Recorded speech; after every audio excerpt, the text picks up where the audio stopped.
Welcome back, guys. If you are just joining us, this is INX Prime Live. Remember, we are on your screens every single Monday to Friday between the hours of 6 p.m. and 8 p.m. Now, it's a pleasure to welcome Constance Smith, who is a Numeracy Coordinator, as well as Maggie Fussell, who is actually the overall coordinator of the platform or the MPO called The Link. Now, it is a literacy and numeracy project. Now, the project was founded by Margi Bashall in 2010, and The Link is a volunteer-driven non-profit organization dedicated to enhancing literacy and numeracy among children in low-income Johannesburg schools, where English is often either a second or a third language. Now, The Link currently supports over 800 children in about 18 schools, and we actually have both of these ladies with us tonight in studio. Good evening, and thank you for joining us here on INX Prime Live. Thank you for having us. No, it's a pleasure having you. I think the work that you guys do is absolutely incredible. I just want to get into the conversation, though, and I'll start off first with you as well, Constance. I think just looking at The Link itself, the fact that you guys go out there to improve, literacy and numeracy in South Africa among young kids, maybe perhaps share with us some of the strategies and ways that in which you guys do this as The Link. Well, in fact, I'm going to let Maggie take that. She's the overall coordinator. I'm the numeracy coordinator. So we go into schools. Schools approach us to have our way with them, or to have our systems with them. So they approach us, and we then find out, how much we need. We work with the grade 2 children, and we then just find volunteers, because that is our biggest drive. Is to have volunteers, because without volunteers our organization doesn't run. It's a completely volunteer-driven organization, which makes it very unique. So the kids get assessed, and we then put them into the program and they work one-on-one with a volunteer. That's brilliant. And I just want to touch on the whole concept of exactly that. I think the most important thing when it comes to The Link is all about impact, right? And sustainable impact, where you want to take someone from point A and move them to point B and allow them to have that mindset moving forward. I'm going to come on to you, Constance, and I know that, we're speaking about volunteers as well, and it's something that you guys play such an important role. You're saying the whole concept is based around volunteers and people's willingness to support. Let's just talk about that. Let's talk about, how do you guarantee, or how do you get that impact in place in terms of getting the right volunteers, in terms of the program? Do they go through, for example, a training program or a support program before they can interact with the kids? So I have absolutely no shame. I will meet somebody, and within 15 seconds I've told them about The Link, and hopefully I've signed them as a volunteer. I'm very passionate about it. What we do is our volunteers come from all walks of life. I mean, I'm numeracy coordinator. I've never been a teacher in my life. I'm not particularly good at maths. But what we do is we get volunteers, and we ask them to come and attend 1 or 2 sessions and see what it's like, and see if it's for them. Then what we do is we do training, and we do training once, twice a year for literacy and for numeracy. We do one-on-one. I mean, not one-on-one. We do it in person. We've also got stuff that we filmed, and it's on our site that you can access it. And also what I do is we also go into our various schools every now and again and just kind of have a little refresher. And it's amazing is with our volunteers, it's lovely because it's a community, and community is huge. And what happens is a lot of people, we used to have the coffee moms that you used to call them, used to drop their kids off at school and come and do it. Now our volunteers are older people. They're retired people who suddenly they've got nothing to do, and now they're part of our community. And it's absolutely wonderful because everybody's there. Something happens, somebody has a grandchild, yay, everybody's excited about it. And the love between the volunteers and their kids, the little 6, 7-year-olds, is astounding. It's absolutely amazing. There's just such a magic, because older people have got a lot more time and more patience and more willingness to work with the kids and do it again and again. And And They're I think that fabulous. the lessons you can also learn from, an older person, for example, will really, really help these kids as well as they grow, especially like having a permanent mentor in that sense. But I just want to touch on some of the comments and questions coming in from social media. And we do have a question coming in, more of a comment from Vusi. It says, like, the work that you guys do is really incredible because unfortunately in South Africa, we do have a problem with reading, and reading is becoming less and less attractive to our young people. I just want to touch on something with you, Maggie. We're looking at, and you are the, obviously the overall coordinator. There is different initiatives that you guys follow, and I know that Constance did speak about one-on-one, initiatives. There's one-on-one opportunities, there's group sessions as well. How did you guys get to a point where you have all these different options available for the kids and you know which ones actually work the best at the right time?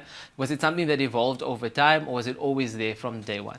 No, the concept of working one-on-one with children was the driving force behind it, because as we know in classes or schools we can have 50, 60 children in a class.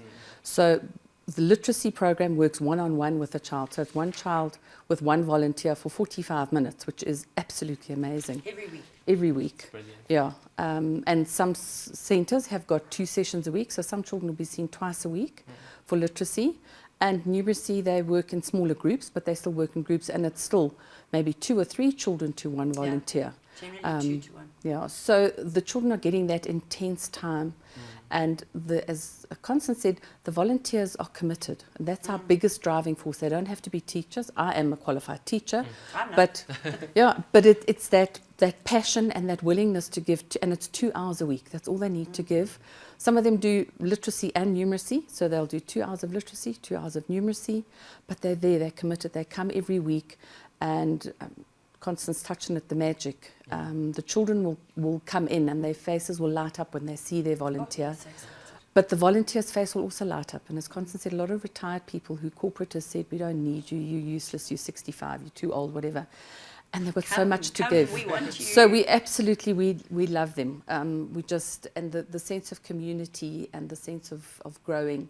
We've also got an initiative for some centres, or not for some, for organisations who can't open a centre, but we have a link in a box. So it's sort of our basic sound system that then goes to an organisation, and Constance is busy putting a numeracy in a box. So people can buy that, we'll do the training with them, and they can then teach the children the English sounds. And it is an English program, but at schools where, as you've said, most of the children, English is not their home language.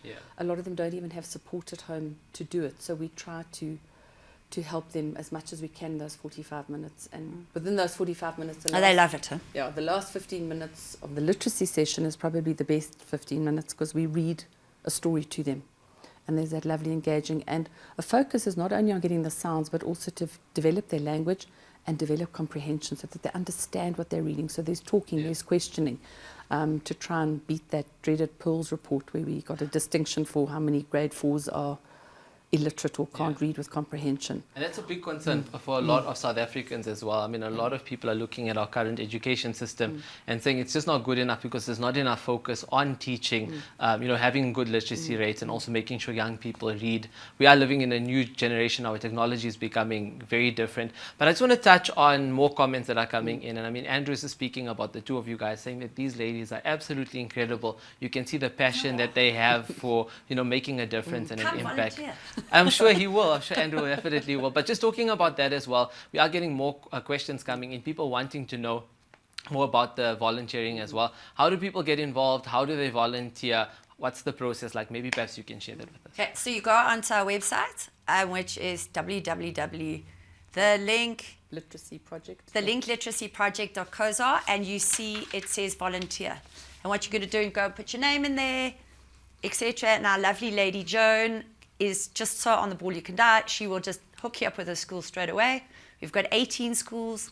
They're all over Johannesburg. I mean, one of our star schools at the moment is Yusuf Dadu. In Saadville. So like off the charts. I mean, they're making the rest of us like we need to shine ourselves up. And we've got a centre in Soweto at Zola Primary, which is a small centre where we're desperate to get volunteers. Desperate. And also in Yeovil, I mean, there's... Well, I think what people do is, as Constance said, go onto the website and you see where the centres are, where it's close to you, and the times and the days, because the days are different for every centre. They're all during school morning, So they And during school terms. during school government brilliant. school terms. Yeah. So people who are working, it's sometimes difficult because they can't juggle time. But if you're not working, or some corporates will also give you time off to do your community service or community engagement. So it's just having a look at the website and signing up and going to visit the centres. We think that's quite important because some people do training, but they don't realise what it's like at a school. And the schools are different. They're noisy, they're chaotic, they're crazy. You cannot believe how much noise there is. It's But just, it's next level. It's wonderful. Yeah. But I'm just- looking forward to definitely seeing you guys, more of you guys as well. But I definitely think a lot of people are going to volunteer and get involved with the link.